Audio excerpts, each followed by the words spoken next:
Mahkamah Konstitusi, MK, kini menghadapi gelombang sengketa yang tak pernah surut, bagaikan badai yang menderu tanpa henti di lautan politik Indonesia.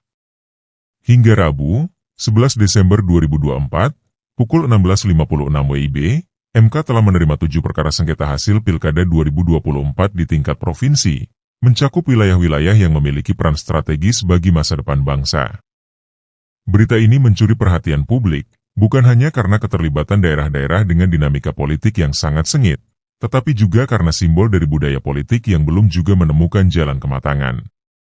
Seperti layaknya petarung di arena, para calon kepala daerah yang kalah seakan-akan terjebak dalam pertempuran tak berkesudahan, mengorbankan energi dan waktu yang semestinya diarahkan pada pelayanan rakyat.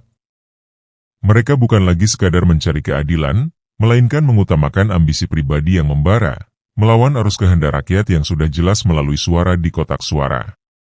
Sengketa ini bukan hanya soal angka, tetapi tentang ego yang membengkak hingga sulit ditahan, tentang hantu kemenangan yang tak rela menyingkir.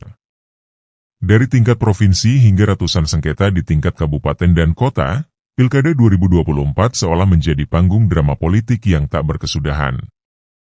Rakyat yang semula antusias, kini terperangkap dalam kekacauan yang ditaburi dengan sengketa hukum. Pada saat seperti ini, demokrasi seakan berbicara dengan suara lemah, dan kepercayaan masyarakat mulai luntur. Bukankah seharusnya demokrasi itu mengedepankan semangat persatuan dan menghormati pilihan rakyat?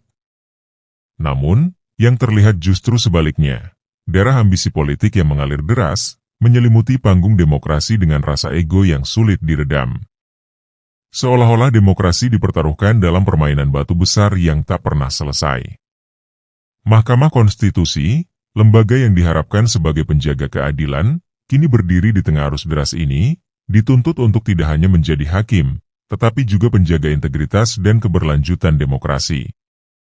Dengan 203 perkara sengketa di tingkat kabupaten dan kota serta 46 perkara di tingkat kota, MK seakan dituntut menjadi kapal yang mampu menahan hempasan gelombang badai politik yang menantang. Suhartoyo, sang nahoda, menyatakan bahwa sidang sengketa hasil Pilkada 2024 akan dimulai Januari 2025, sebuah langkah yang penuh harapan dan tantangan, di mana keputusan akhir, bagaimanapun juga, akan memantulkan getaran keadilan ke seluruh pelosok negeri.